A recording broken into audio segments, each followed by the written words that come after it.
Bakso Malang, bincang asik dan sosialisasi menarik bersama Balai Diklat Keuangan Malang. Mari ngobrol bersama para tokoh yang luar biasa sambil menikmati bakso Malang yang mantap. Let's go.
Assalamualaikum warahmatullahi wabarakatuh.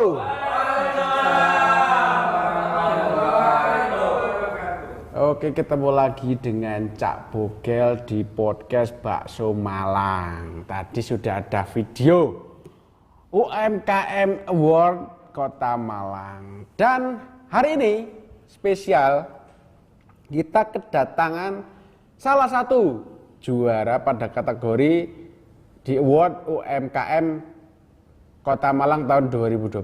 Siapa itu? Mari kita sambut dengan tepuk tangan. Ya, sudah banyak batik di sini, ya. Dan ada sebuah apa istilah ini namanya? Piala, trofi. Iya, trofi. Dengan Mbak Ima. Nah, gimana Mbak? Senang nggak kemarin Mbak? Alhamdulillah, bangga juga Mas bisa membawa batik Malangan hingga membawa nama harum Kota Malang juga. Oh gitu ya, luar biasa. Ini kemarin dapatnya kategori juara favorit ya? Ya. Iya, ini berarti masyarakat Malang favorit sama batiknya ini ya, batiknya Mbak Imai. Nah, ini langsung aja Mbak, gini. Kenapa kok wah, ini kan kategori UMKM ya? Ya. Kenapa kok batik? Dan kan profilnya kan batik belimbing ya? Nggih. Nah, kenapa kok batik? Terus kenapa kok belimbing? Ya, kenapa kok buah gitu? Apa lebih sehat atau gimana? Iya. Iya. Kan belimbing, apa motifnya belimbing atau gimana? Iya, betul. Gimana Mbak? Awal ceritanya gimana? Ya. Sebetulnya kami itu basicnya tidak ada batik-batiknya, tidak ada basic bisnisnya juga tidak ada.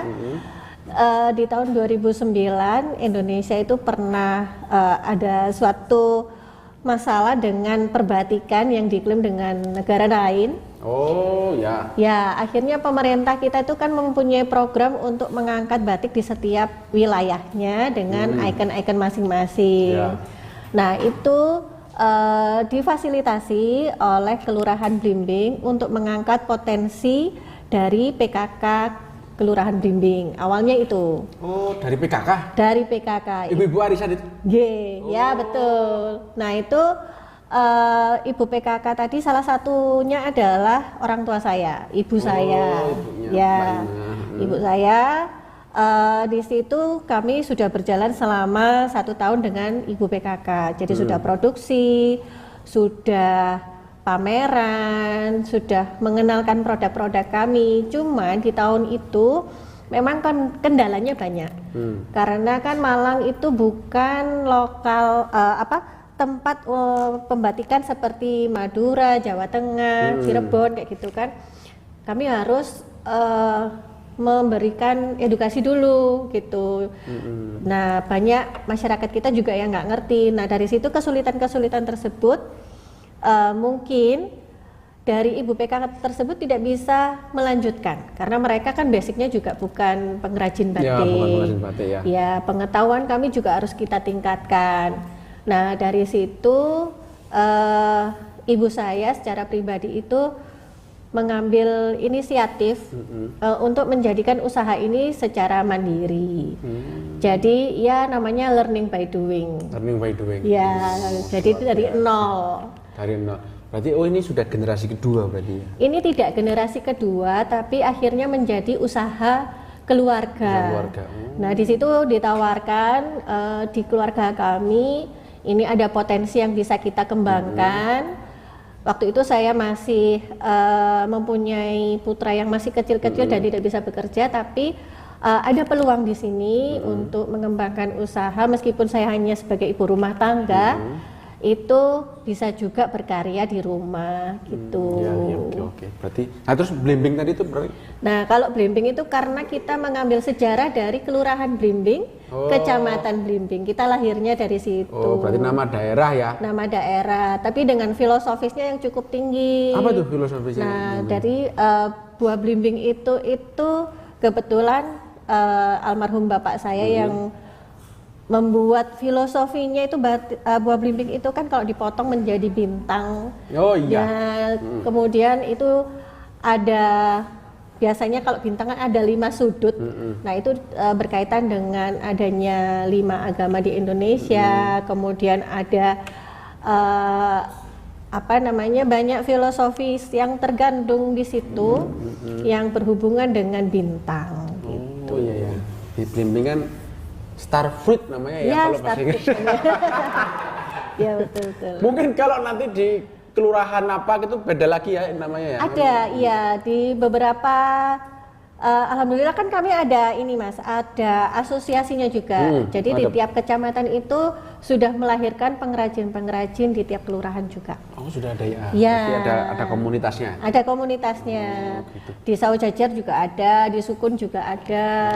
Lah saya di Sukun tuh, nanti saya coba cari. Oh iya, monggo silahkan. Ini Mbak Ima, berarti dari tahun berapa kira-kira ini? Mulai 2009 itu langsung ya? Oh enggak, 2009 kan perjalanan yang tadi Ibu PKK tadi ya, Mas. udah mulai produksi itu? Nah kemudian kami ambil inisiatif sebagai usaha mandiri itu di 2010. Oh 2010, ya. Langsung produksi. Berarti karyawannya ada berapa jumlah pengrajin? Sekarang? Nah. Kalau sekarang alhamdulillah karyawan kami ada 4, tapi kami juga melatih ibu-ibu untuk menjadi tenaga borongan itu sekitar 10 orang. Oh iya, borongan ini ya langsung. Iya, kalau ada pesanan banyak atau apa gitu. Terus batik Blimbing ini produknya batik apa aja? Kalau produknya itu mulai batik cap, batik tulis dan batik kombinasi. Oh, batik kombinasi itu antara tulis dan cap. Oh. Jadi untuk range harganya nanti bisa macam-macam gitu. Kalau batik apa namanya? Tulis itu lama ya? Kalau batik tulis proses produksinya itu sekitar 1 bulan. 1 bulan? Ya, karena kan manual semua. Meskipun yang cap juga manual, cuman dia pekerjaannya lebih cepat ya? Karena ada stempelnya kan kayak stem gitu kan, dicap gitu.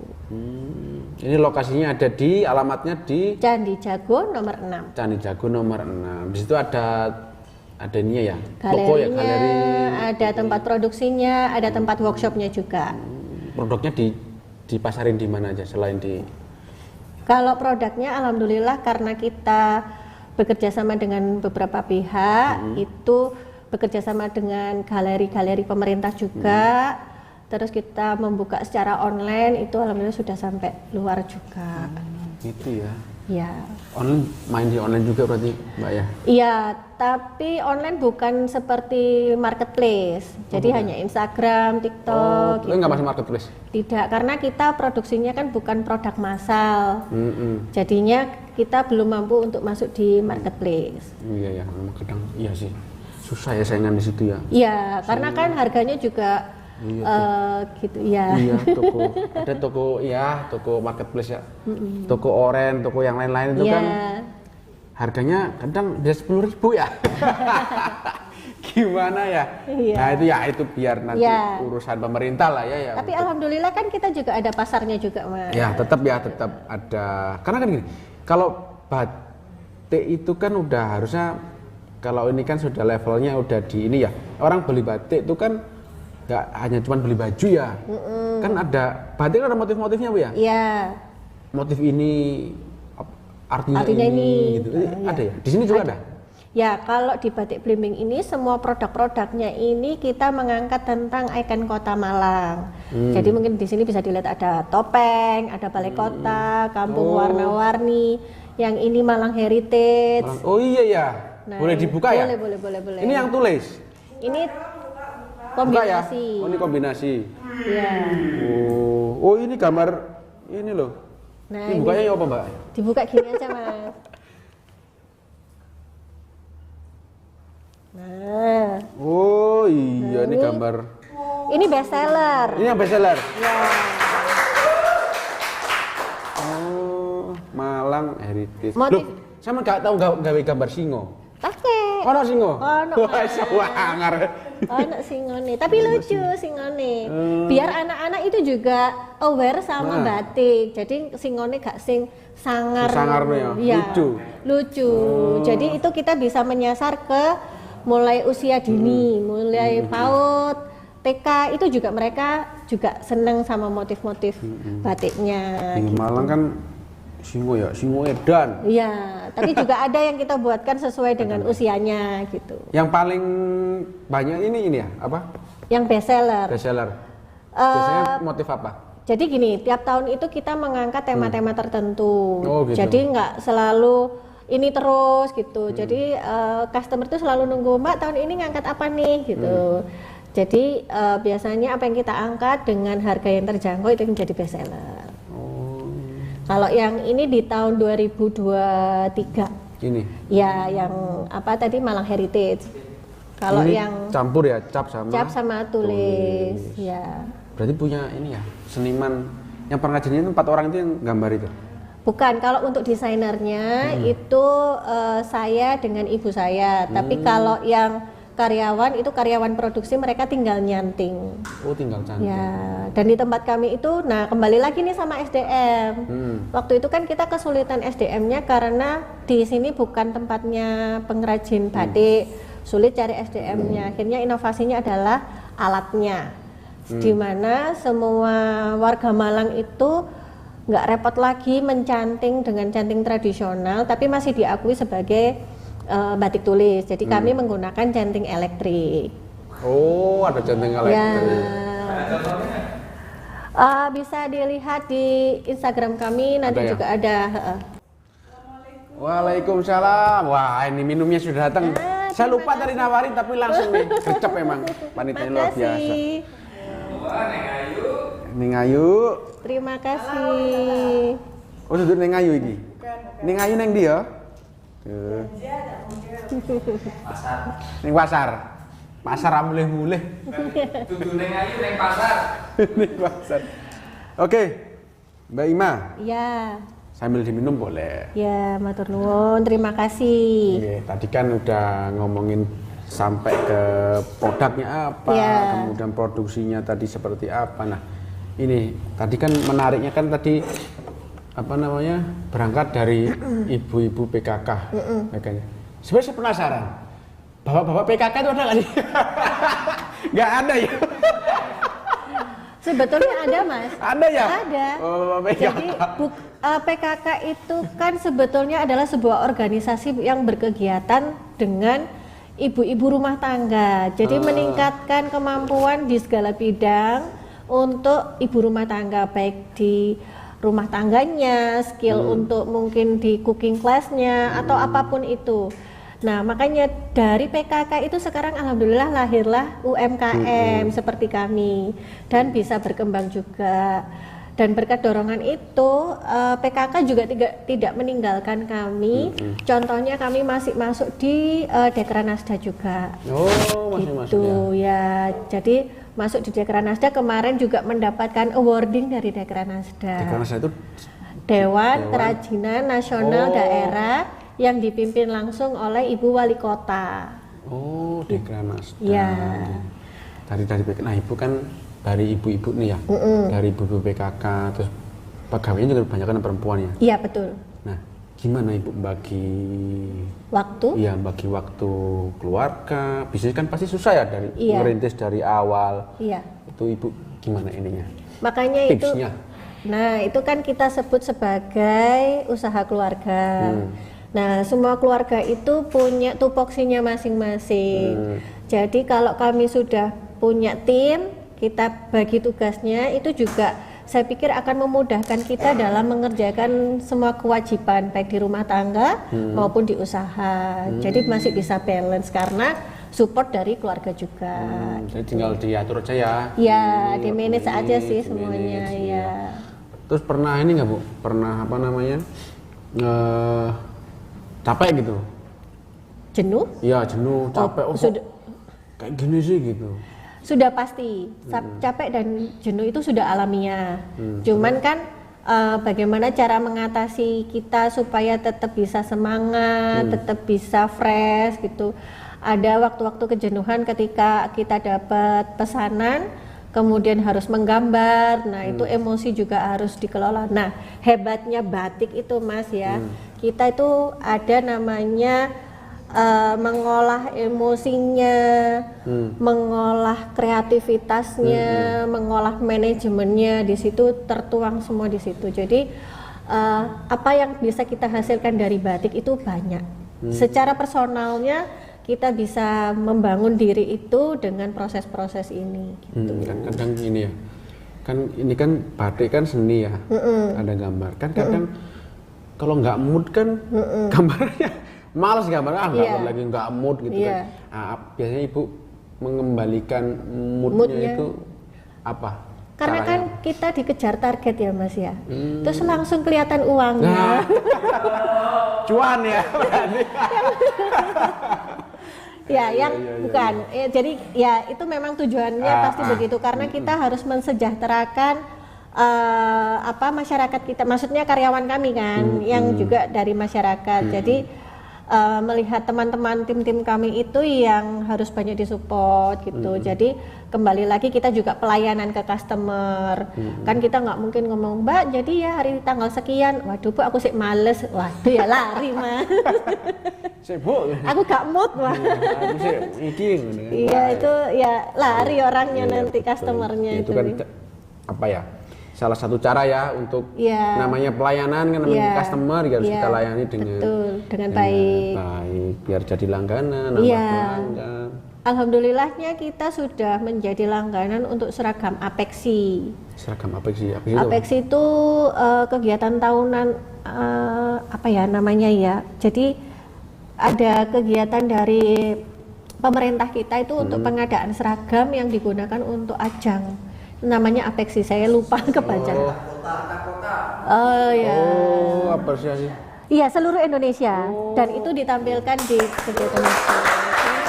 Bu, pesan seragamnya di itu. Ya, pakai batik belimbing ini. Iya. Nah, salah satu contohnya tadi yang Malang Heritage, kemudian yang ini Balai Kota.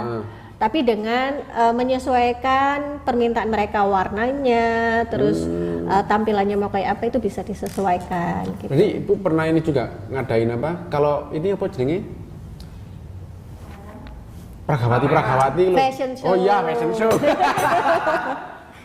Iya. Pernah. Iya. Kita memang kalau mau branding tuh Mas ya harus ikut apapun eventnya yang berkaitan dengan batik, termasuk fashion show. Alhamdulillahnya kita tiap tahun sudah ikut Malang Fashion Week. Malang Fashion Week. Iya. Malang Fashion Week. Malang Fashion Week itu ya di Malang, tapi biasanya iya Malang Fashion Week macam di Jember. Bener. Iya. Oh, tempatnya pindah-pindah ya kadang. Biasanya di mall. Ya, kalau yang kemarin terakhir itu di Transmart. Di Malang City Point. Oh, di MCP. Malang City, ya, di Malang City Point. Iya. MCP itu parkirannya lumayan sempit. Kalau mau mobil besar, aduh lumayan. Iya, benar. Ya. Oh iya. Oh. Tapi kalau lewat fashion show itu berarti level kita sudah alhamdulillahnya semakin naik level gitu. Jadi nggak cuma bikin kain aja, iya, kan, tapi mampu untuk bikin produk. Jadi bikin ini juga ya? baju gini. Baju Iya. bikin juga? Iya, baju. Oh. Tapi yang produk utamanya kain-kain batiknya. Oh iya, Iya. kan memang kalau saya melihat ya pakai ada apa namanya? Orang pakai batik terus pakai kebaya sebenarnya bagus loh ya. Iya. Cuman kadang kan kalau anak muda itu kan apalagi kena ini ya, kena apa namanya? Influencer dari Luar negeri. iya Nah, yang iya. Sarangio gitu. Ah iya betul. Sebetulnya gini Mas, Itu gimana Ibu ngambil hatinya? anak muda. Iya. Nah. Yang bajunya kayak Blackpink lah gitu. Nah, loh, mungkin Blackpink pakai batik ya bisa loh ya. bisa. Jadi gini, kembali lagi, batik itu sebetulnya prosesnya, bukan motifnya. Jadi biasanya kita itu terpaku sama motif yang keluar-keluar itu namanya batik. Terpaku sama baju yang formal itu namanya batik. Iya. Padahal kita bisa berkembang. Mungkin bisa dilihat nanti di TikTok saya, di Instagram saya. Saya bikin baju warna pink nuansa pink yang bisa diterima anak muda. Nah, seperti yang saya pakai ini juga Oh, iya, hasil iya. dari kita kolaborasi dengan mahasiswa Tata Busana Universitas Malang. Oh. Jadi kesannya yang nggak old fashion, yang mau Iya. dipakai acara formal atau acara jalan-jalan juga masih pantas, Iya, tapi betul. tetap mengangkat budayanya Oke, gitu. Kalaupun mau mengadaptasi dengan model dari luar negeri yang lagi tren, itu bisa. Desainnya kita adaptasi dari sana, bahannya kita pakai batik, itu bisa. Iya. Tapi semakin ini kadang ini ya apa? Orang di apa Korea sana kan ini Bu apa bajunya semakin tipis nggak usah pakai Kayaknya badannya jadinya kelihatannya dikit doang gitu. Ya. Mending yang ke Timur Tengah lah kayaknya. Kan jadinya Ibu badannya gede. Iya. Iya kan? Ya, itu namanya trend fashion. Iya, iya. Jadi Indonesia itu sebetulnya masuk negara terbesar yang memproduksi baju-baju fashion muslimah. Nah, batik itu sudah masuk ke situ Masuk situ juga. ya? Iya. Loh. Bagus loh motif-motifnya kan. Iya, apa namanya? sudah masuk ke situ juga. Baju-baju gamis-gamis Iya. itu kan. Jadi tergantung sih Kak, Mas, kita pasarnya mau kemana dulu gitu. Kita kalau emang sasarannya anak muda pun juga banyak yang pakai gamis, itu juga bisa. Iya, Tapi iya, iya. kalau makanya untuk dari warna, detail motifnya itu kita nggak terlalu yang detail banget yang kayak apa ya, motif batik lawasan kalau kita bilang itu, sehingga anak-anak itu masih pertama aware, kedua itu bangga, nggak malu ngono Nggak loh. malu. Iya. Nggak Nggak tulisan terpaksa. kuno gitu Iya, ya. kadang mereka terpaksa aduh pakai batik gitu Pakai kan. batik, Ya. nggak ini gitu. Iya. Kayak emak-emak gitu kan. Iya. Padahal- Kayak mau kondangan gitu. Tadi termasuk inovasi ya, Iya. bikin. Terus tadi canting listrik tadi itu Iya. kan juga. Itu mulai tahun berapa itu bikin? Itu mulai tahun 2014 kita kerjasama dengan Politeknik Malang. Nah, di situ ada mahasiswa yang coba mengembangkan canting elektriknya dan alhamdulillahnya kami pakai sampai sekarang. Sangat ini ya membantu Iya. mempercepat proses Produksi. Terus apa namanya desain segala Iya. macam. Enggak ini ya, enggak apa namanya desainer khusus.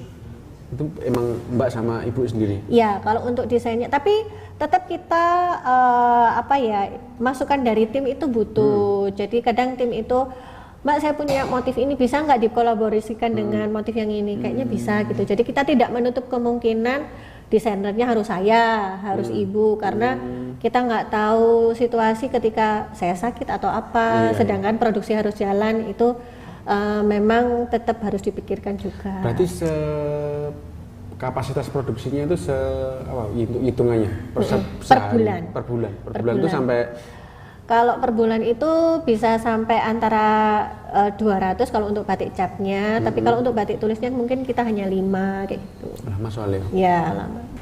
Makanya harganya ya lumayan ya. Ya. Ini kan udah di levelnya di karya seni ya. Iya. Tapi kadang ini loh susah orang melihat.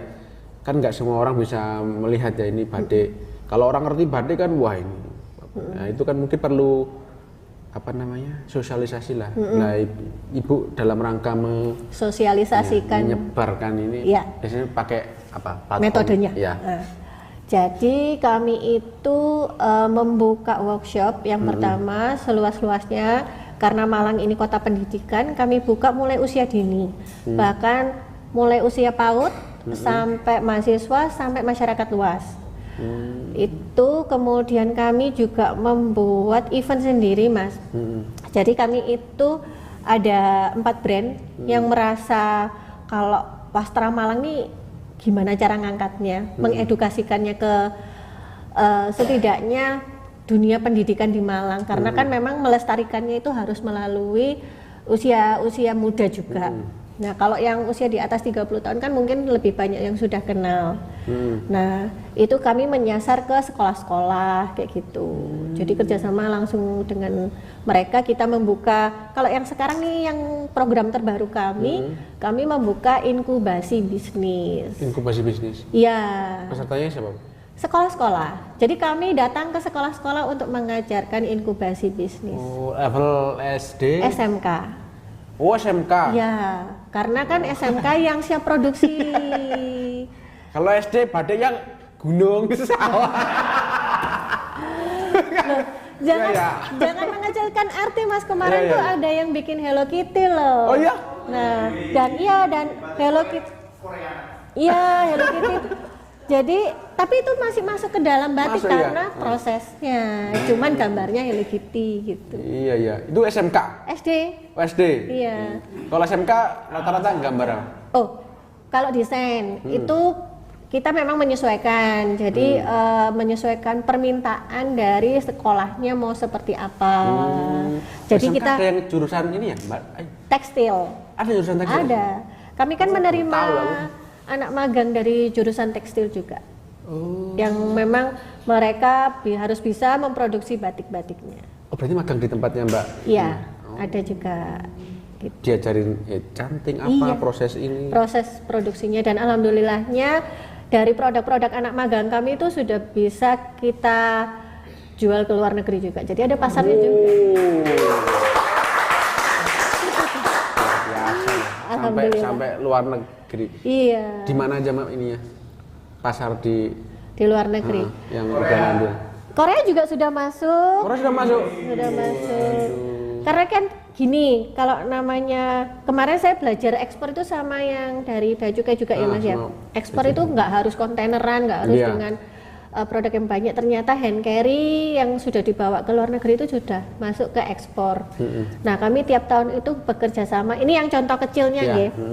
Tiap tahun tuh bekerja sama dengan mahasiswa, dengan organisasi ISEC namanya. ISEC itu ISEC. pertukaran pelajar mahasiswa Oh, asing ya. kayak gitu.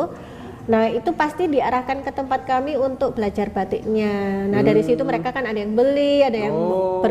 membuat batiknya sendiri, terus dibawa pulang. Nah, itu sudah menjadi salah satu level kita sudah ke internasional. Kita juga kemarin yang terakhir pameran di Jepang dihadiri, iya dihadiri oleh Wakil Gubernur Kyoto. Oh, siapa ya namanya? Waduh. Waduh. Wakil Gubernur Kyoto. Iya. Ini siapa? Naruto. Sasuke. Wah, luar Iya. biasa sampai Jepang loh. Iya. Ini di Jepang ada batik ya? Di Jepang. Nah, ini sebetulnya di beberapa negara itu sudah punya batik masing-masing. Gitu. Cuman prosesnya berbeda, alatnya berbeda, bahannya juga sedikit berbeda. Mereka Mbak tahu pakai apa? Ada yang pakai namanya parafin. Parafin itu lilin tuh loh Mas, bahannya lilin Ya, yang putih lilin. itu. Ada juga yang pakai gluten namanya. Gluten itu kayak semacam apa ya? Oh, bahan pewarna ininya. Buat yang nyantiknya Iya, itu. buat Heeh. warna ininya ya. Bukan warnanya, apa ya? Malamnya itu loh, lilinnya. Oh. Nah, itu di beberapa negara itu sudah punya metode-metode yang serupa gitu. Cuman kenapa Indonesia yang sampai sekarang dicanangkan UNESCO bahwa batik ini budaya Indonesia, karena yaitu tadi masih dilestarikan sampai sekarang. Dan tiap tahunnya itu UNESCO selalu melihat apakah Indonesia di bawah 30 tahun itu masih kenal nggak sama batik gitu. Nah itu makanya itu tugas ya, besar tugas kita itu biar di lestari. situ. Betul. Ya, emang PR-nya hanya dengan arus apa namanya informasi, apa namanya fashion dari luar negeri. Iya betul. Tapi emang kadang aneh loh fashionnya kan ada tuh yang apa celana disobek semua. Oh iya. Ya apa kok? Streetwear. Celananya sobek kabeh. Tapi Iya. memang ini kayak apa ya?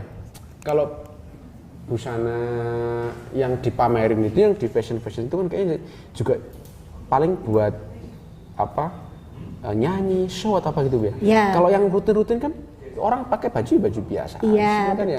betul. Jadi mungkin ya produk sebenarnya kita lebih kalau ke pasarnya luas kita lebih dipakai banyak itu lebih terkenal loh ya. Iya. Daripada bikin satu yang viral tapi jarang orang pakai gitu maksudnya. Dan lebih Iya. produksinya lebih massal dan lebih cuan kan gitu.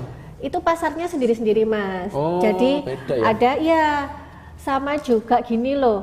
Mungkin Masnya melihatnya perbedaannya itu oh ini bridal, baju manten. Nah, itu kan kalau kalangan artis tuh dibeli Mas. Nah, kalau kalangan kita paling sewa. Wah, ya. Nah, terus ada kebaya yang murah-murah. Ya. Yang bisa kita beli di Shopee juga ada mungkin harga sekitar 40-50 ribu itu juga ada, itu yang produk massal. Tapi juga ada kebaya yang dipayet-payet. Iya. Nah kan kelas pasarnya sudah beda. Nah kalau yang tadi yang produk yang buat penyanyi, buat itu memang sudah ada pasarnya sendiri gitu. Enggak buat mbaknya buat ini. Yang level atasnya sampai Nah, pasarnya.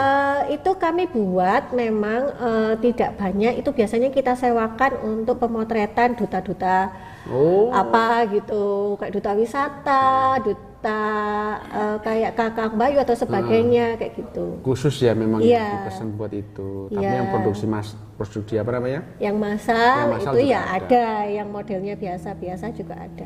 Makanya itu pasarnya ada sendiri. Kalau dari sisi ini ya apa namanya pegawai di Karyawan saya? ya, di karyawan itu gimana Bu? Mereka ini enggak maksudnya lebih jadi dia ikut mempromosikan jadi bangga gitu Oh, terus sudah ekonominya pasti. ini gitu Ya, itu sudah kan pasti. kayak komunitas ya. Ya. Nah membangun itu biar dia tetap Eksis di iya, situ, tetap heeh. sampai bertahun kan karyawan paling lama. Alhamdulillah kami kan ada pegawai saya itu sekitar 8 tahun. Dan itu mulai dia usia 19 tahun. Oh, Jadi tetap setia ya? Iya, jadi tetap setia.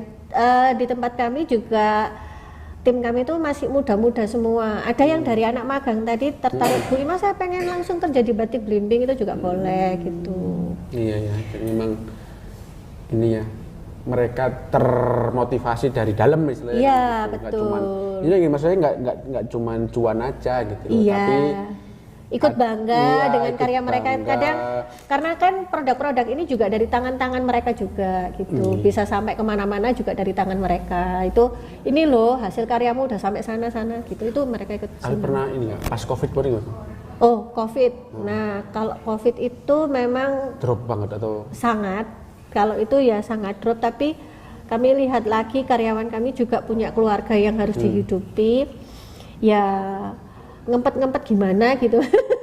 Karena kan juga apa namanya event dan kegiatan sudah tidak ada, Iya. tapi kita tetap alhamdulillahnya Allah itu masih ya kalau kita berikhtiar masih ada aja gitu. itu kan pasti rezeki. penjualan kan pasti drop semua ya. Iya. Nah caranya batik belimbing Bertahan. recovery gimana? Nah itu kita masih ini sering-sering ikut event-event yang diadakan oleh pemerintah sama diadakan oleh Bank Indonesia. Saya ini salah satu binaannya Bank Indonesia. Nah di situ kami tuh selalu dibantu kalau ada kesulitan. Salah satu contohnya COVID. Ada pameran secara online kayak gitu-gitu. Oh, pamerannya online? Iya ada. Jadi Iya. dibikinin kayak virtual gitu Mas. Ah. Nah, ada virtual nanti kita tinggal pencet-pencet, oh lihat produknya seperti ini. Nah, iya orang belanja tetap di rumah ya. Iya, tetap online juga. Oh iya menarik itu kan perlu berarti ya tetap ada usaha ya buat Ya, bikin pameran karena kan nggak bisa kemana-mana Bang. nggak bisa ya. Oh, itu berapa lama bisa bisa normal lagi tuh berapa tahun? 2000 kalau kita katakan normal itu di tahun 2019 ya mulainya ya Mas ya. 2020. 2020 Februari kalau nggak salah ya. Nah itu ya mungkin kalau bisa dibilang kembali ke normal ya 2022 itu Udah mulai stabil lagi. 2021 itu karena kan sebelumnya kunjungan kan juga banyak Mas dari luar kota, dari luar negeri. Nah itu kan karena pembatasan tadi juga kunjungan juga tidak boleh toh. Iya. Nah di tahun 2022 sudah mulai pelan-pelan gitu. Tetap ini ya tetap nyari pasar tetap. Iya, tetap tetap. berusaha buat ini. Iya. Paling banyak kemarin ini ya. Pemasarannya. Kalau paling banyak sih kami masih di lokal aja karena kan memang produk-produknya produk mengangkat ikon Kota Malang. Tapi itu menjadikan salah satu souvenir. Nah, untuk tamu-tamu dari luar membawa batik Malang gitu. Malang itu khasnya kan Malang khasnya apa sih? Apel batu lah. Topeng Malang. Topeng ya? Iya. Tugu. Nah, ini ada tugu. Terus ada kampung warna-warni nih, kampung warna-warni. Oh iya, Mas. Nah, kalau ini maksudnya ini dua apa? Ibu ya ini apanya? Usul biar bisa jadi ikon buat oleh-oleh gitu. Iya. Bisa juga ya. Ada usaha ke sana. Loh, sudah jadi, Mas. Ini di toko-toko namanya batik belimbing gitu. Iya, batik belimbing. Sudah jadi souvenir. Kita masuk MCC juga, kita masuk di hotel juga.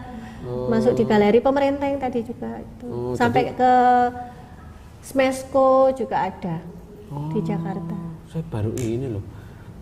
Kebanyakan ini ya kripe atau apa. Oh iya, makanan minuman ya. Makanan itu loh. Iya. Jadi kan yang dipajang kan rata-rata itu. Iya. Ini kalau di toko-toko biasa gitu mungkin jarang ya. Nggak masuk ya. Gini, produk craft ya, produk craft itu apalagi kalau produk batik kayak gini ya Mas dengan visi misi kita tadi yang seperti itu tidak masuk di pasar tradisional. Oh. Gitu. Sama halnya kayak mungkin beda kemasan kan tokonya beda lagi. Iya.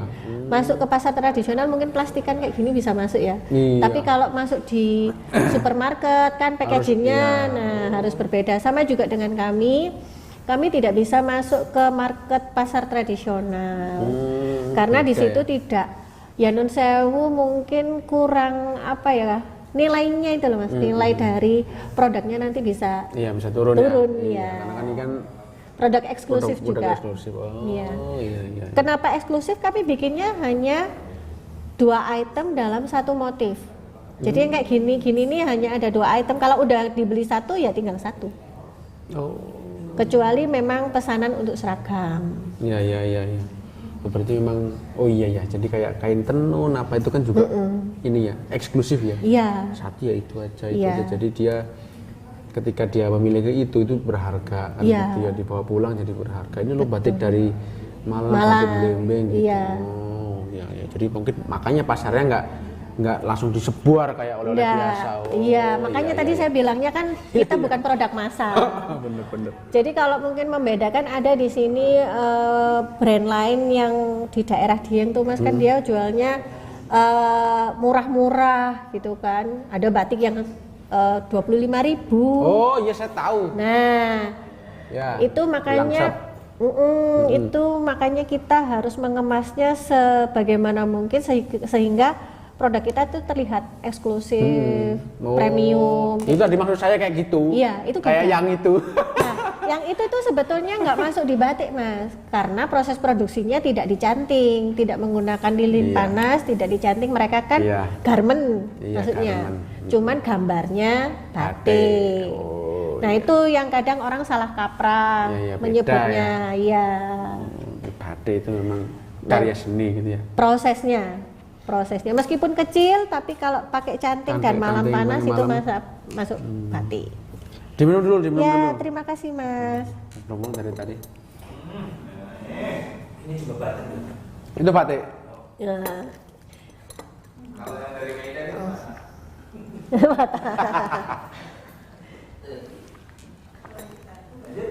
Lanjut ya. Ini ini Bu, apa tantangannya? Mm-mm. Tantangannya itu pasti di SDM. SDM. Ya, karena kalau SDM itu kita harus menciptakan, kita harus membuat SDM-nya. Kita nggak bisa hire orang karena kan itu skill ya. Nah, gitu kita harus membuat melatih dulu. Wah, dari SMK tadi. Nah, iya itu tadi makanya saya dapat karyawan itu beberapa karyawan kami juga dari SMK. Tapi dari SMK itu nggak ada pelajaran batik ya? Nggak ada? Ada. Ada. Di tekstil itu ada pelajaran batik. Oh, saya baru tahu itu. Iya. Oh, ada. Jadi terus berarti bisa langsung ke Mbak Ima langsung, maksudnya gini, lulus dari SMK, udah bisa batik gitu ya? Iya, iya. Tapi kebanyakan tuh anak-anak yang habis magang dari kami itu kalau tertarik itu langsung kerja di tempat kami. Banyak ya ini muridnya yang tekstil batik. Alhamdulillah lumayan. Ada 2 kelas untuk siswa tekstilnya. Oh. Tapi yang jurusan tekstil hanya 1 sekolah saja. Hah? Cuma 1? Iya, di Kota Malang hanya ada 1. SMK mana? SMK 5. Oh, tak kira punya SMK. Luar biasa SMK 5. Berarti sama Malang cuma 2 kelas dong? Iya. Walah, saya tuh ngiranya seluruh SMK itu ada pelajaran batik gitu loh. Sekarang SMK tuh yang paling banyak kan lebih ke IT, multimedia, broadcasting dan sebagainya, animasi. Iya. DKV itu semua SMK punya, tapi kalau yang tekstil itu hanya di SMK 5. SMK 5. Gitu. SMK 5 itu di Jalan Ikan-Ikan. Di Malang. Di Malang. Iya, jalan ikannya, ikan piranha ke sana. Ya.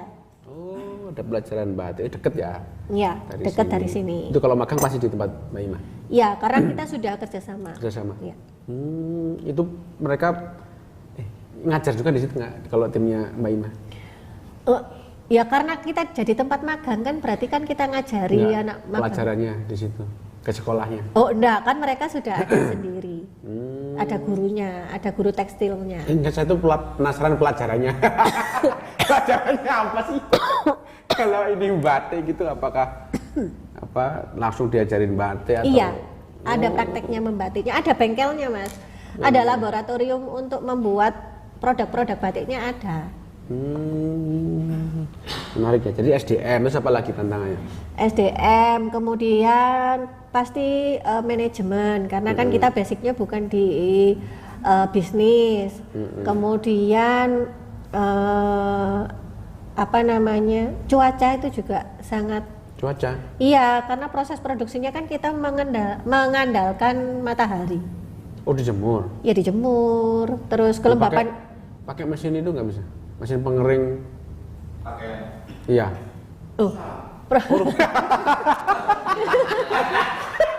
Lah aku karena paham.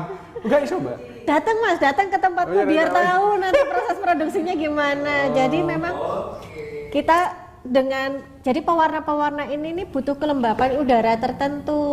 Oh. Jadi kayak kemarin tuh saya kebanjiran, mati lampu ya sudah mandek, gak bisa ngapa-ngapain. Oh gitu dah. Iya. Harus pakai matahari ya? Ada beberapa warna yang memang harus menggunakan sinar matahari. Kalau bahannya ini sendiri, kainnya? Kainnya harus 100% katun, tidak boleh mengandung polyester ataupun sintetis. Tantangannya berarti cuaca. Tantangannya cuaca loh berat. Kayak nah, kalau ini sampai kayak jalan di kerupuk ya, bener. Tapi ada solusi-solusi lain yang bisa kita gunakan, tapi ya masih harus diperhitungkan kelembapan udaranya juga. Oh iya. Gitu. Kalau saya tuh kalau basah pakai ini, outdoor AC tahu. Outdoor AC kan panas tuh. Nanti kering lama-lama. Leleh malamnya Mas. Iya ini. Oh pakai. Terus selain cuaca? Cuaca, SDM, kemudian pemasarannya juga kan ternyata di Malang sendiri juga belum kenal. Oh ternyata di Malang ada batik Malang. Iya. Nah itu memang secara promosi itu kita kurang kayak gitu. Ini selama ini promosinya pakai apa? Promosinya selain media sosial, terus ya itu tadi kita mengadakan event sendiri namanya Jelang Julang yang kita adakan sudah di tahun kelima. Kita bekerja sama dengan 4 brand. Nah itu memaksa kita untuk terus berinovasi gitu. Kalau maksudnya promosi di kan sekarang kan pakai ini semua nih digital nih. Iya. Itu gak ini meng-hire apa endorse maksud saya. Konten kreator. Ya pakai konten kreator. Ya kita kerjasama. Tim marketingnya itu. Nah itu belum sampai ke situ Mas. Belum sampai ke situ ya. Karena kita juga levelnya masih UMKM ya, yang memang sebetulnya butuh. Nah, cuman ada solusinya. Kita kerjasamanya dengan mahasiswa-mahasiswa dari, semisal jurusan ilmu komunikasi, itu mereka bantu membuatkan kontennya. Kemudian kerjasama dengan duta-duta batik, kayak gitu. Itu juga bisa membuatkan kita konten. Kan memang gitu. Kalau pengen viral itu ada rumusnya. Ada. Enggak sembarangan terus kita ini ada settingan sesuai ininya itu di medsosnya itu agar bisa viral, terus belum lagi siapa artisnya segala Iya macam. betul. Tapi kalau udah viral itu kan udah namanya langsung melejitnya. Tapi kan harus diimbangi dengan produksinya. Iya sih. Nah kalau kita produksinya masih seperti ini, promosinya ugal-ugalan ya, kita nanti kewalahan ketika menjelaskan kepada customer. Jadinya malah mengecewakan customer. Iya, Ya, gitu. harus imbang memang. Iya. Rekrut yang banyak ininya. Cak bagian mau ikut? Saya bagian apa dong berarti? Bagian mewarna tuh. Mewarna. Wah iyalah. SDM, kemudian cuaca. SDM itu nggak cuman SDM di batiknya aja. Tadi konten kreator kan juga SDM. Iya, itu memang jadi tantangan ya. Betul, karena kan semakin semakin ke sini dunia digitalnya kan semakin beragam lagi. Iya, apalagi ini udah. Saya tuh dulu masih baru belajar jualan di Facebook, kan dulu di awal tuh kita melalui Facebook dulu. Kemudian dengan berkembangnya waktu ada pelatihan bikin website. Masih belajar belum selesai, keluarlah Instagram. Tapi gimana caranya kita tetap bisa harus ngikutin meskipun nggak maksimal gitu, ada gitu. Iya. Jadi memang sebenarnya ini ya kenapa kok jadi favorit ya, memang eksklusif tadi ya. Ikonik Mas. Ikonik. Karena ikonik ya. Dia jadi istilahnya batiknya itu trendsetter, bisa dibilang begitu ya. Trendsetternya di Malang, makanya ya cepet topi ya. Alhamdulillah. Luar biasa. Tepuk tangan dong. Terima kasih. Nah, terakhir nih. Ya. Harapan untuk batik sebagai warisan budaya dari Indonesia kepada teman-teman, bukan teman-teman, kepada sobat-sobat keren, kepada dunia lah. Itu dari Mbak Ima selaku pemilik dari Batik Blimbing Malang itu seperti apa, monggo? Ya, harapan saya batik itu bisa lebih dikenal lagi hingga keluar, sehingga membawa nama harum tidak hanya lokal tapi juga Indonesia. Karena budaya batik itu harus tetap lestari, yang diawali dari usia dini hingga semua kalangan masyarakat. Dari situ saya harap batik bisa berkembang. Oke.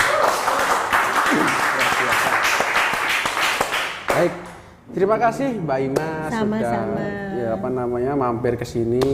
Dan jangan lupa untuk sobat-sobat keren mampir ke Candi Jago nomor 6. Di situ ada galeri Batik Blimbing Malang. Instagramnya di batik_blimbing. Batik_blimbing. TikToknya Batik Blimbing Malang. Batik Blimbing Malang. Oke, bisa teman-teman main dan ngelihat dan beli ya. Bisa belajar juga. Ya, bisa belajar. Bisa ikut melestarikan dan menyebarluaskan warisan budaya dari negara kita tercinta. Oke. Terima kasih Mbak Ima. Sama-sama Mas Koke. Selalu sukses. Amin. Terima kasih rekan-rekan sekalian, teman-teman studio dan sobat-sobat keren. Jangan lupa untuk selalu ikuti program-program yang ada di channel BDK Malang. Bakso Malang akan kembali hadir di episode-episode selanjutnya dengan tema-tema yang lebih menarik. Saya akhiri, otot kawat balung wasi, tetap semangat dan terus berinovasi. Salam